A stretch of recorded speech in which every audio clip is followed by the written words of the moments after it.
Do you like listening to stories about serial killers, unsolved mysteries? How about a cult or two? And what about those lesser-known serial killers? Or how about the legend of a cryptid that will surely keep you up at night?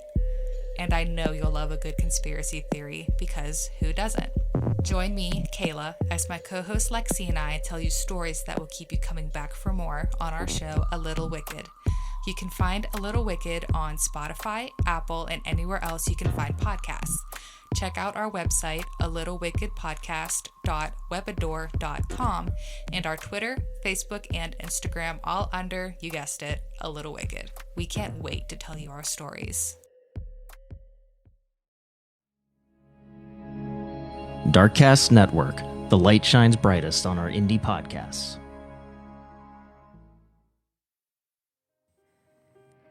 Everything was going Kierra Coles' way. She had a good-paying job with the United States Postal Service. She had just bought a car, and she had gotten her own apartment that she was sharing with her boyfriend. They had even decided to start a family. In October of 2018, Kierra was 3 months pregnant and loving life. But one day, Kierra disappeared.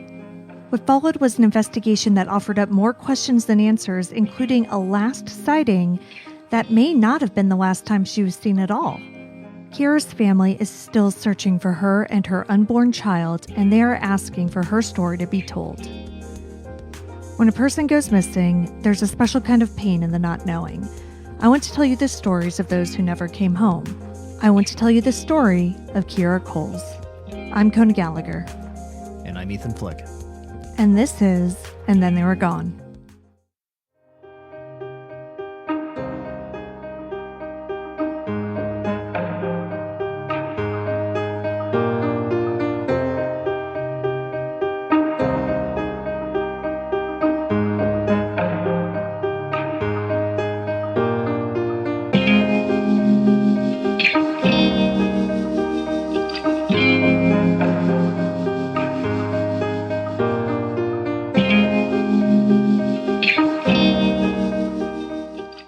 Welcome back, everyone. Welcome. Thank you for joining us once again.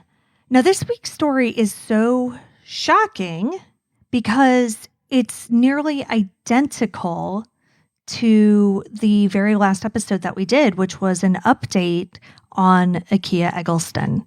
Yeah, I mean, obviously she's pregnant, so right away, I was getting those same vibes. Yeah, she is a young Black pregnant woman who went missing under very similar circumstances.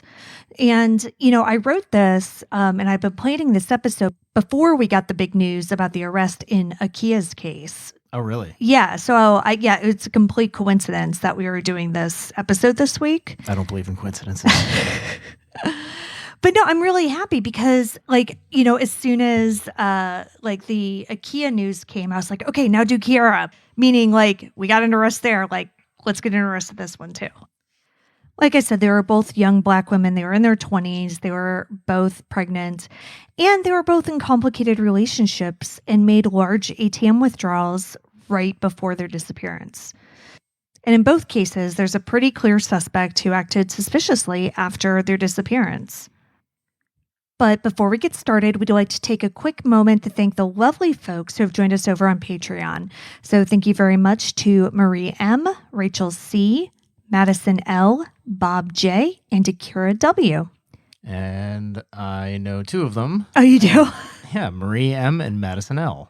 Oh, I thought Those are coworkers of mine. So shout out to you guys. They also were the two that I know of that purchased some of our merchandise. Oh, that's right. Yeah, and you sent me pictures, so we'll have to post that on our socials. Thank you guys so much. Thank you, everybody. Thank you, everybody. Absolutely.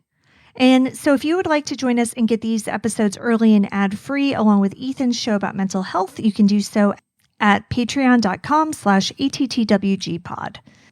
But let's get to Kierra Coles' story. Kierra Michelle Coles was born on September 24th, 1992, to Karen Phillips and Joe Coles. She was the fourth of 5 children. Karen and Joe eventually divorced, and Joe moved to Racine, Wisconsin.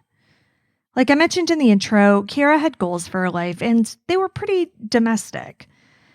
By 2018, all 4 of Kierra's siblings had children, And Kierra, who was a devoted aunt, very much wanted to be a mother.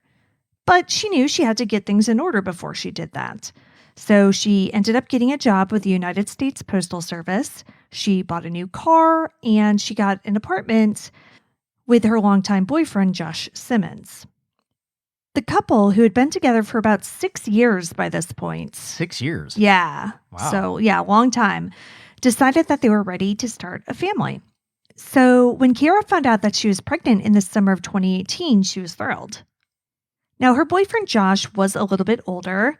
He was in his 30s and had actually been working for the Postal Service himself for a number of years. Now, I haven't explicitly found this in any of my source material, but I imagine that he's part of the reason why Kierra ended up getting a job there. I mean, that would make sense. Yeah. So I don't know if she was full-time at the USPS yet, because she was also working as a Lyft driver to make some extra money at the time. Again, even though he was a little bit older, Kierra's family liked Josh. Karen, her mom, told NBC5 Chicago, quote, "He just had manners, never raised his voice. I always gave him the benefit of the doubt," end quote. That quote might seem a little weird. Like, what does she mean by giving him the benefit of the doubt? Like, that's kind of a weird thing to say about your daughter's boyfriend. Was this a quote after she went missing? Yes. Oh, well, okay, so that kind of explains it. Kind of, but also Josh's relationship with Kierra wasn't exactly straightforward. So not only was he older, he also had a past to go with his age. Some of it was totally normal, like he had a daughter from a previous relationship. I don't know her exact age, but I did see a photo, and I would guess that she was maybe around 8 or 9 years old at the time all of this was happening. And apparently the girl's mother actually gave Josh custody, so he was raising her. And of course, like I said, that in and of itself is not strange or scandalous or anything. That's just life. Yeah. But Josh wasn't exactly a single father trying to make it work. He had help from his longtime girlfriend, but not Kierra. Okay. Yeah. Josh was also in a relationship with another woman, Kierra Smith. How did he keep them that straight? Yeah, I know. Very difficult. Kiara and Kierra? Uh-huh. I'm confused just talking about it now. Yeah, and I am just guessing it's pronounced Kierra based on the spelling, Kiara, but I've heard people refer to her as Kierra. So, like, they could have been both named Kierra. I'm not actually entirely sure. So I'm just, for the sake of us, like, keeping it all this straight, I'm going to call her Kierra because, to my knowledge, that's how you actually pronounce it. So not only, though, was Kierra helping Josh raise his older daughter, but the couple had another daughter of their own who, based on that photo that I saw, I would have guessed to be about 5 or 6. So she was born in the time that he and Kierra were dating. Yeah, right about the time they got together. Okay. Oh, and Kierra also works for the Postal Service. Did they know about each other? Yeah, much like a Kia story, this is not a case of a man living a double life. Everybody was aware of everybody else. Complicated. Yes. Now, back in 2018, when all of this information was first becoming public after Kierra's disappearance, there were a lot of Facebook comments and web sleuth posts saying that Josh was living a double life. But again, that really did not seem to be the case. It sounds like everybody knew about each other pretty much the whole time, including Kierra's family. Now, that's not to say this was some sort of like sister wives situation or like something that everybody was cool with. Because from what I've been able to gather, Kierra and Kierra did not get along. And apparently Kierra had been banned from coming to Kierra's house. The two also got into a physical alteration at one point. It was described as a fist fight, which I imagine is what led to the banning. Gotcha. Yeah, so we are definitely not talking about a happy polyamorous relationship here. We are talking about some sort of arrangement that did not make all of the parties happy. There was a lot of tension, and that tension had a huge reason to grow in the weeks and days leading up to Kierra's disappearance. And just we're sure that it wasn't just an ex situation. Like they were both actively dating him. Oh, yeah. Okay. Very much so. But again, I am piecing this all together. So I do not know the ins and outs of their relationship. Obviously, that's between them. Like, Right. nobody really knows except for the people involved. But what I do know is that Kierra and Josh had been together for years, but Josh and Kierra had been together longer. Now, this arrangement that they had does seem to have been accepted by Kierra on some level because, again, like he wasn't living a double life. Kierra knew about Kierra, and she decided to stay with Josh. In the intro of the episode, I mentioned that Josh and Kierra got the apartment together, and that is like what I read in news reports right after her disappearance. It said that she had just moved into this apartment with her boyfriend, blah, blah, blah. They were having a baby. But I don't actually know how accurate that is because if anything, like maybe he was living there part-time, but it does seem as though he primarily resided with Kierra and their children. Interesting. So while these relationships had been going on for a while, the apartment was a relatively recent turn of events. I believe prior to this, Kierra had been living with her family. But again, she was getting ready to make big changes in her life, and she was striking out on her own and getting this car and the job, which she had just started working for the Postal Service in 2017. It was all part of her plan. And it sounds like her plans very much included Josh. I don't know if she was thinking that he was going to leave Kierra or like how that was all supposed to play out. But regardless of her plans, there was a huge wrench in whatever they were. Because Kierra was also pregnant.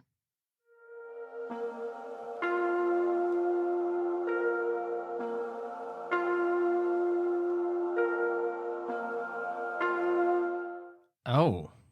So how many kids would that make? 4? Yeah.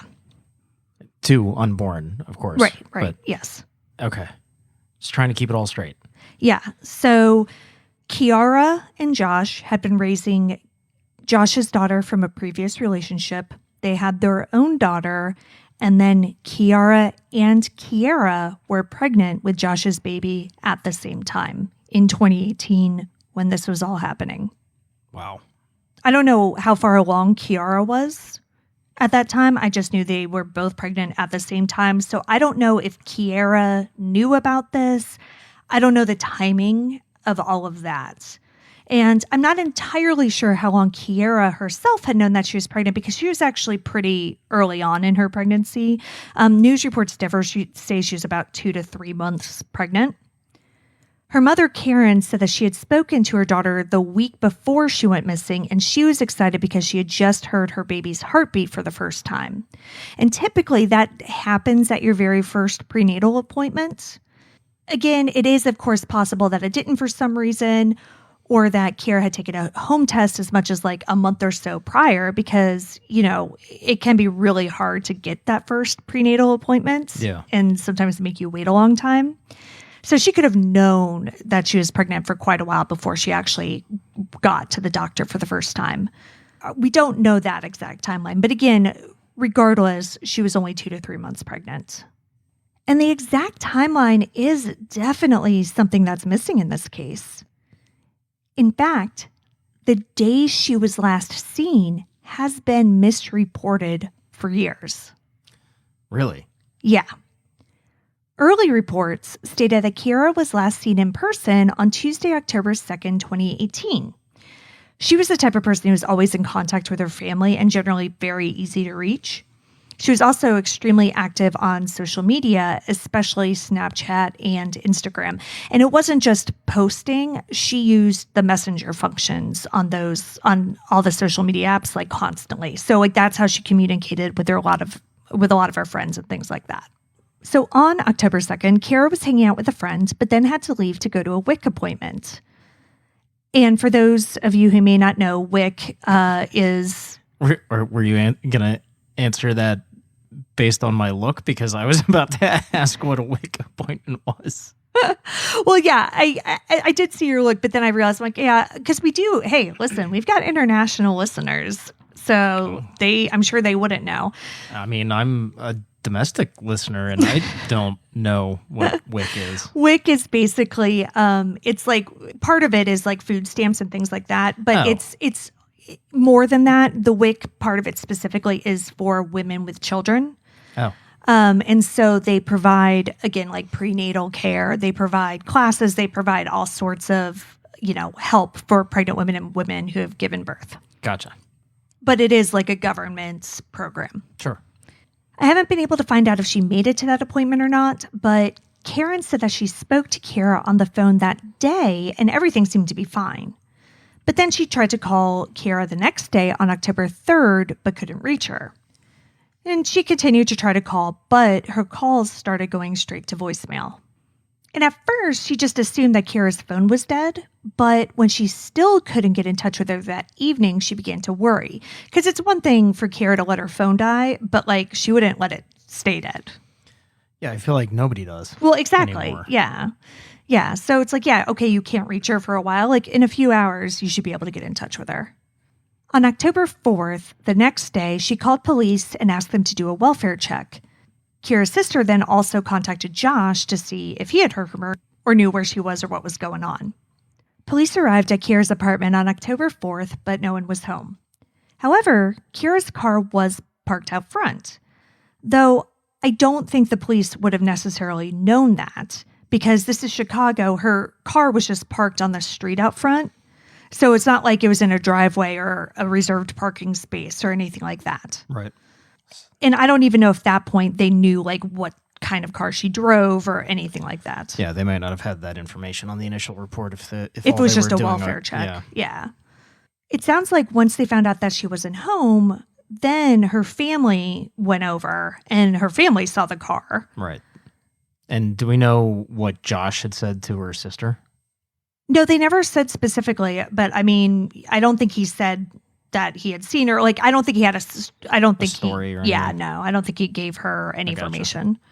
So her family was able to go into her car. Her keys, where her keys have been kind of initially it was reported that her keys were gone. And then a later report said that they were in her apartment. So I don't know if somebody in her family had a spare key to the apartment and that's how they were able to get in and then get the keys to her car. But somehow they were able to get into her car. And inside they found her purse, which did not have her wallet in it, but did have her debit card. They also found her cell phone, her prenatal vitamins, and the lunch she had packed for work. And this was obviously very disturbing because these are not items you would just leave behind. So her family called the post office to see if she'd been into work. Now, according to Karen, they said that Kierra had taken personal days on October 1st and 2nd and called in sick on the 3rd. So she had apparently not been to work all week because the 1st was Monday. At this point, Kierra's family was able to file a missing persons report with the Chicago PD, and they did begin an investigation. It doesn't, however, seem like it was treated with much urgency. Despite the fact that she was pregnant and had also left her asthma inhaler behind in her apartment, they initially treated it as her just walking away. I mean, I get it. She's an adult, but she's pregnant. Mm-hmm. That should increase the urgency. Yeah. With no car, and she left her emergency inhaler behind. Right. So again, I don't know how well or if at the beginning they searched her apartment, her car, or her phone. Yeah, but in theory you said that, or you said maybe somebody had a key to the apartment. Yeah, I think the family did. Right. So, I mean, if there was blood or a sign of struggle in there. Oh, for sure. There definitely wasn't anything crazy in the apartment that concerned anyone. Right. Yeah, definitely not.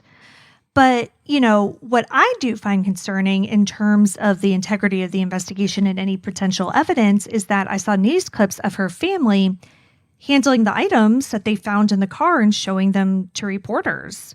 There was a news clip of they're holding open her purse, they're showing her phone, all of this stuff. So nothing, I don't think the police took anything into evidence or anything like that. Well, the family might have taken that out of the car beforehand. Oh yeah, no, they definitely did. Yeah. So because the family was the first one to go into the car. And this was before the missing persons investigation began. Right. Because everything they found in the car is what led them to file that report. Right. So the evidence was already, if there was any evidence there, it already would have been compromised. Oh yeah, for sure. I just don't know if they searched the car after that, right? And did a deeper dive than, the family would have done. Local news did begin to cover Kierra's case though. Regina Waldrop, who was a reporter for NBC Chicago, was in Kierra's Chatham neighborhood knocking on doors and looking for leads. While she was doing that, a neighbor called down to her and delivered what appeared to be the first major break in the case, a video of Kierra from the morning of October 3rd. How did this neighbor have this video? It was just a security camera that they had at their house. Oh. Yeah. Okay. I don't know if it was a ring doorbell, but it was something. It was something normal, not weird. The way it was described, it sounded pretty weird. Yeah, no, it did not mean to. Totally normal camera. This video from the neighbor's surveillance camera appeared to show Kierra at 11:45 a.m. on October 3rd. She was walking down the street dressed in her postal uniform. She walks toward her car, passes by it, and then goes off camera. So when Waldrop, the reporter, saw that, she's thinking, okay, this is great. So Kierra must have gotten into somebody else's car, and maybe we can find another surveillance video down the street that caught that. She's we're going in a direction. This is good, right? Yeah. But it was interesting because, on one hand, Kierra being in her postal uniform makes sense because they found the packed lunch and her prenatal vitamins and her purse and everything in her car that would indicate she was planning on going to work. However, she called off of work. Exactly. Called in sick. So why would she have been wearing her uniform that day? Mm-hmm. This video was immediately shown on the news, and a still from it was put on Kierra's missing persons poster. When you look up news articles on Kierra's case, as I obviously did in order to write this episode, the majority of them say that Kierra was last seen on surveillance video on the morning of October 3rd. Karen, as you can imagine, watched this video over and over again, just trying to figure out any clues as to what happened to her daughter. She went to sleep with it on her phone next to her, but something just didn't sit right with her. The video was from far away and it wasn't the best quality, but Kierra is her daughter. She knows her. And she didn't think that the woman on the video was Kierra. According to Karen, the woman on the video did not walk the same way Kierra did. And while she did look close to her physically, she says that Kierra, who was about 5'4" and 125 pounds at the time of her disappearance, was a little bit shorter and a little bit smaller than the woman on the video. Is she thinking it's Kierra? So, what's interesting, I don't know if Karen was thinking that or not, but one of the things that I was taking a look at when I was writing this episode was the Web Sleuths forum on this case, which is 48 pages long or something. And people on the forum actually did start to bring that up almost immediately. Yeah, I don't know how much they look alike. I don't know what their hairstyles are or whatever, but I think they look also a postal exactly employee. Yeah, I think they look enough alike that it's definitely not outside of the realm of possibility. Okay. Especially on assuming this is a doorbell camera or some exactly. low quality. Yeah, and I've seen the video, and we'll have the video up on our blog so you guys can watch it too. But yeah, it's not like it clearly shows her face. No, not her face at all. No. Okay. So yes, like I said, I don't know if that's what Karen was thinking or all that was in her mind was that this is not my daughter. So Karen called investigators to share her concerns and received a shocking response.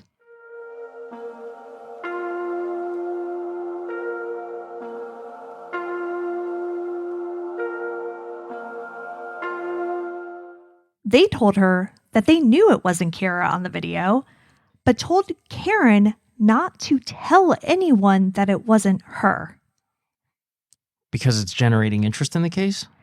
Maybe. I don't know. And I'm like, yeah, I have no idea because so apparently it actually was not some like conspiracy or like plan or anything. It was just another Black female postal worker who lived on the same street. Oh, really? Yeah. So total coincidence. They found her, they interviewed her, and she was like, oh yeah, no, I live right there. That's me. I was on my way to work. But they didn't want Karen to say anything.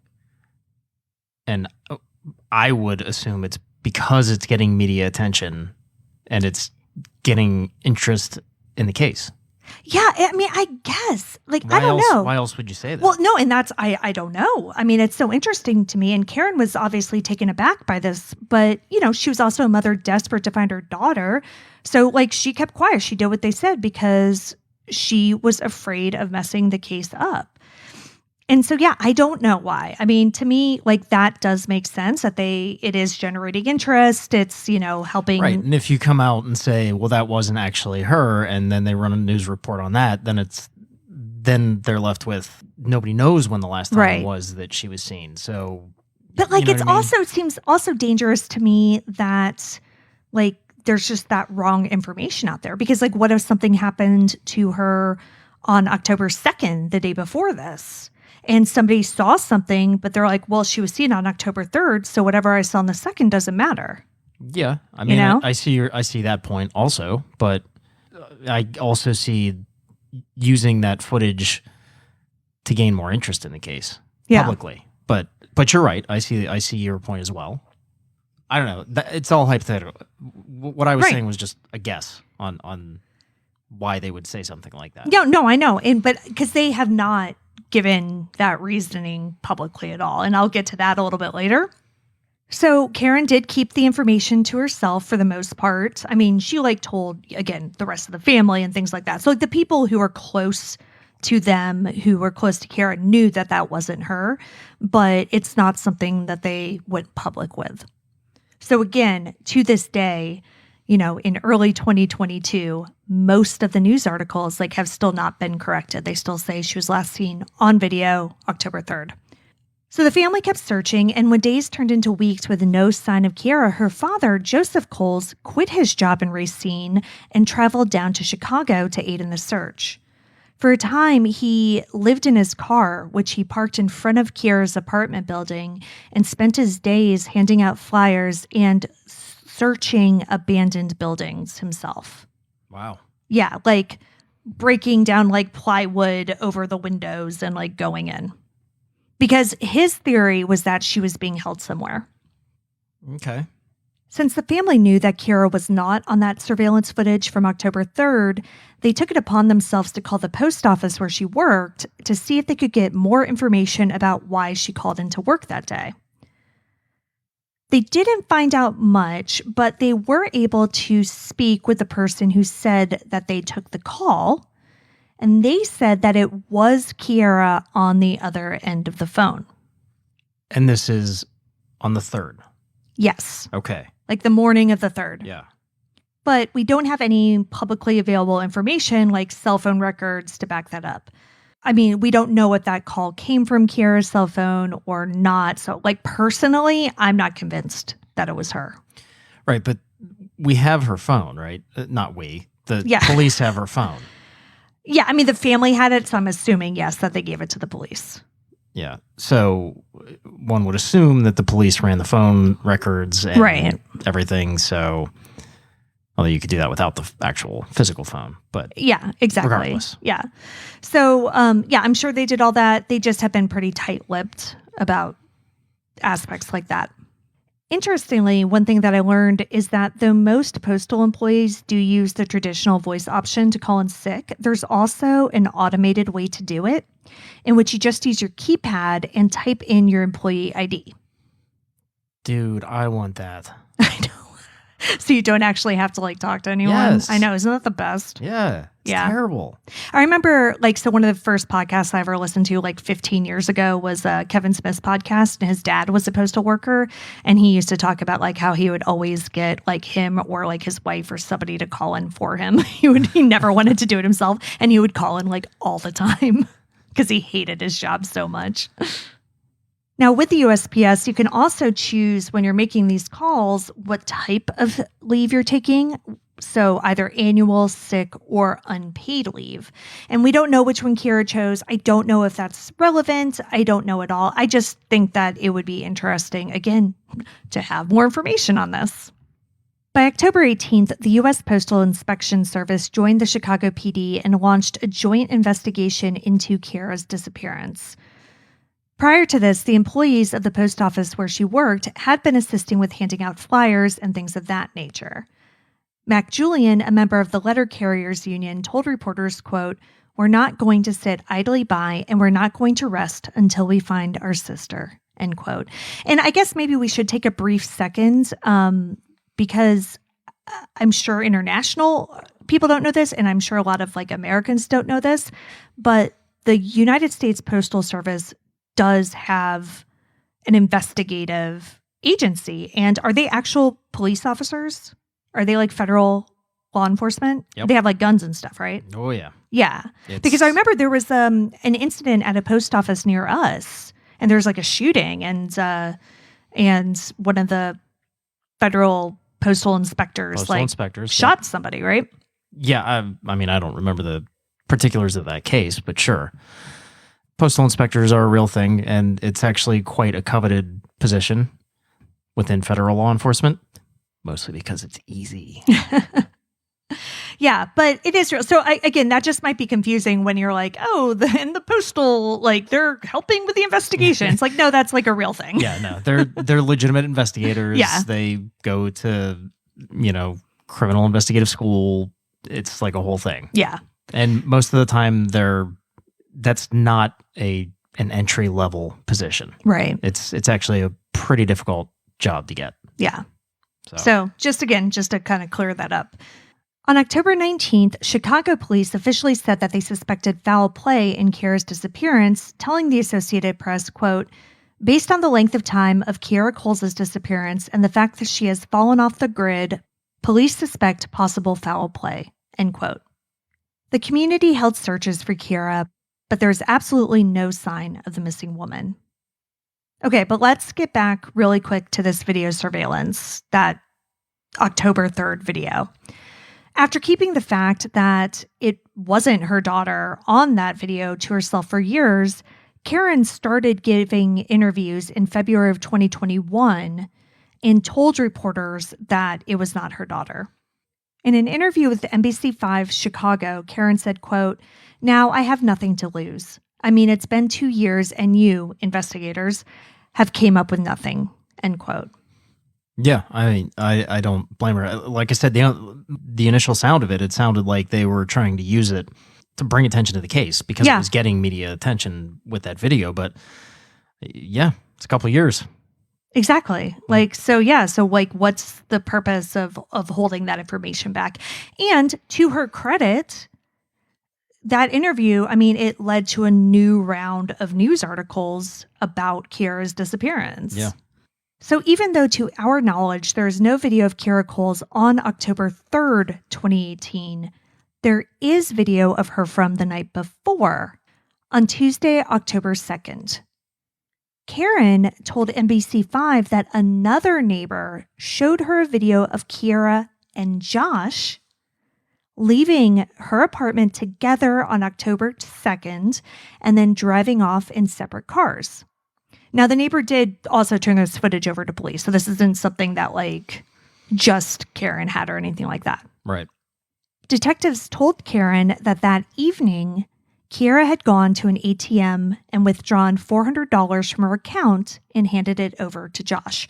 So this information came, I'm going to assume back in 2018 during the initial investigation when they, of course, ran all of her credit cards and things like that and saw that she had a hit at this ATM. They then pulled the footage from that ATM and saw Kierra and Josh at the ATM.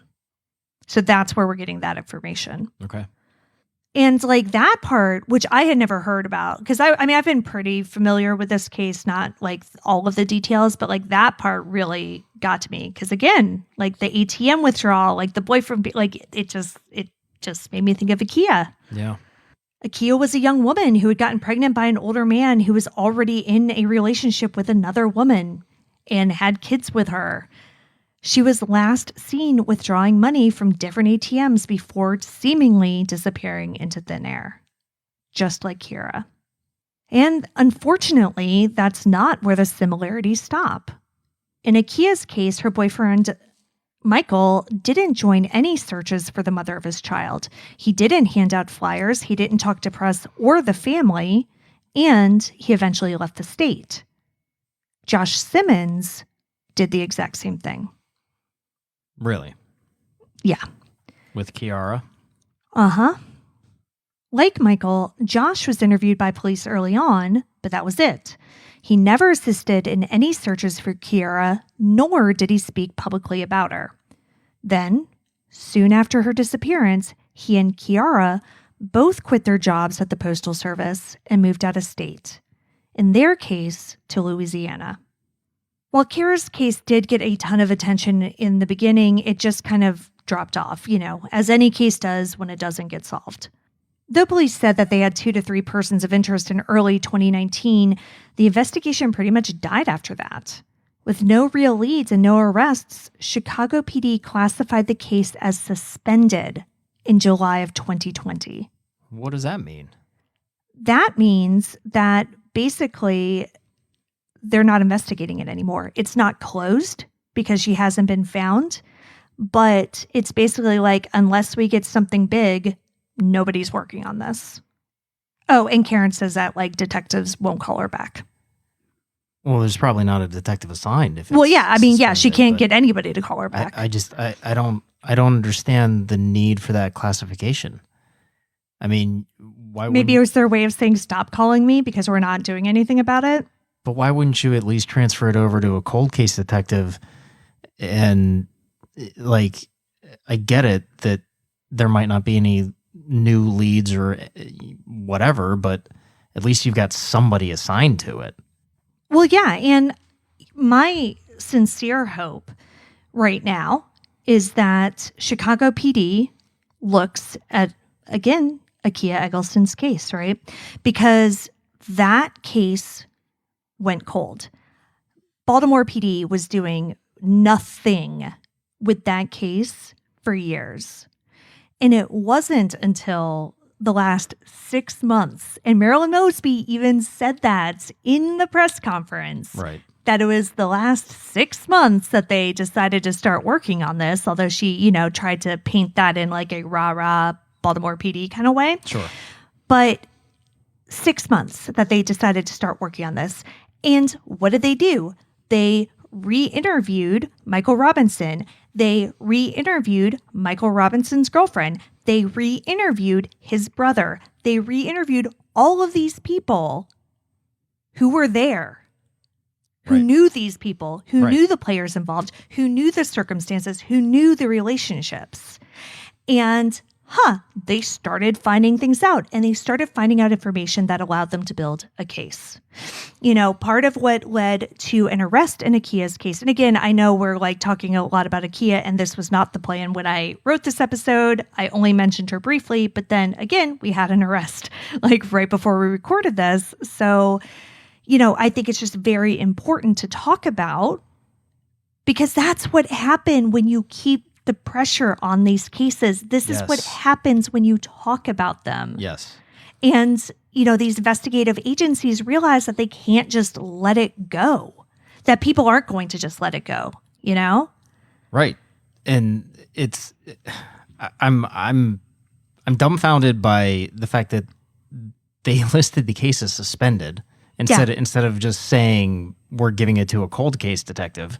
And even that is better than just saying, nah, it's on a shelf. Yeah. What the hell is that?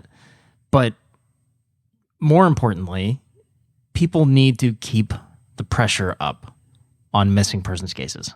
It's the only way things are going to get looked at closer is if there's pressure from the public, not just on the police. Put the pressure on your elected officials. That's the only way there's going to get movement on this.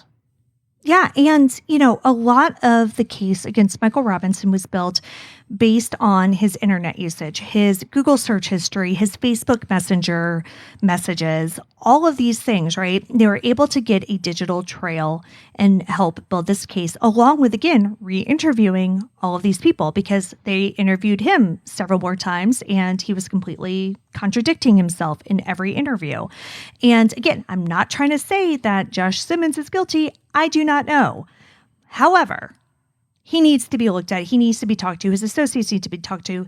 If his internet search history hasn't been pulled, like whatever can be pulled needs to be pulled. Like there are more things that can be done in this case. Yeah, I mean, here the last actual known footage is her taking money out of an ATM with Josh there. And the only thing that was missing from her purse was her wallet.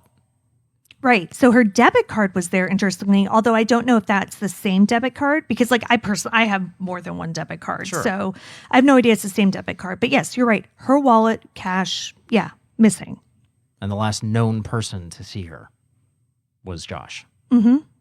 I've been talking a little bit with a few members of Akia's family over the past week since this news broke, and they never gave up searching. You know, they always, of course, hoped that she and her baby were out there somewhere. And unfortunately, that doesn't look to be the case. And Kierra's family is, of course, in the exact same boat. Much like Akia's family felt throughout their entire ordeal, Kierra's family now feels as though they're on their own. They still continue to search for her. They refuse to give up hope. Karen told Fox 32 on what would have been her daughter's 29th birthday, quote, "Until the detectives or police tell me to come identify a body, to me, she's alive." End quote. Who could we tell our listeners to reach out to put some pressure on them? I would think at this point, just sharing her story on social media as much as possible. They could reach out to Chicago PD, maybe.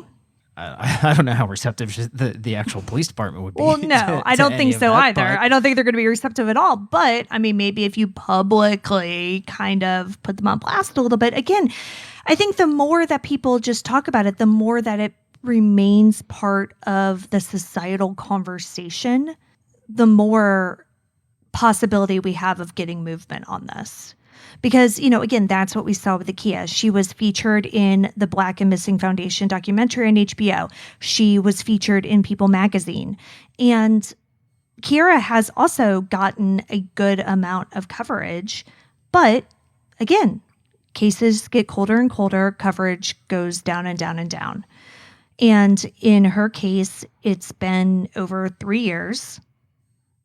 There haven't been any really new breaks in the case other than Karen going and telling people last year that it wasn't Kierra on the video. But like I said, I mean, that's not something that even got that widely reported. So a lot of people still don't even know that. A lot of people still think that like she was seen on video. All right, listeners. Well, that's your task. Share this episode. Yeah, and just push it to other podcasts, push it to news agencies, whoever you can. Get her story out.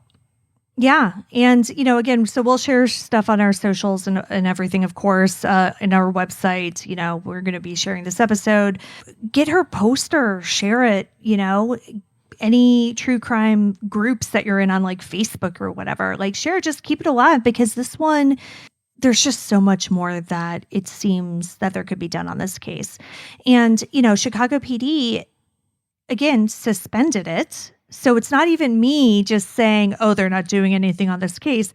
They're saying they're not doing anything on this case. It still blows my mind. Suspended.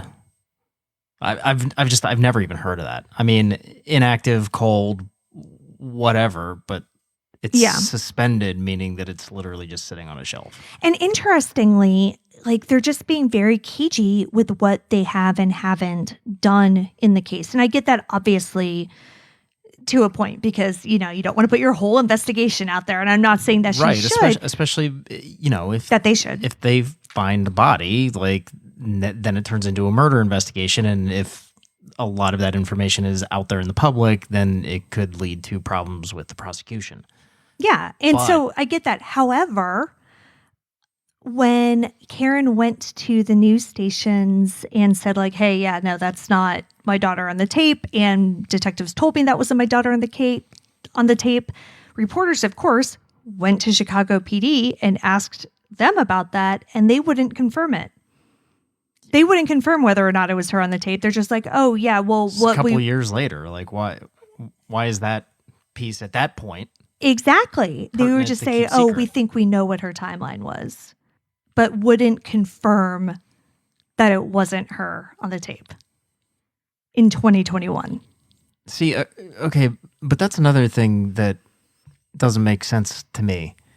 If you think you know the timeline of a disappearance, that's not going to hinder a prosecution for a murder case later. It's going to help people who saw something come forward. Yeah, exactly. Like that's the part that I feel like when a person goes missing, you can pretty much safely put out. Yeah. Because that's going to help you find something. Mm-hmm. Maybe not the person, but a lot more clues. We cannot let Kierra be forgotten. Her case can be solved, and we need to keep attention on it in order to make sure law enforcement knows that they can't just put this in a file cabinet somewhere. So like we said, please share Kierra's story and let her family know that we still remember her. We still remember her baby, and we want justice for both of them.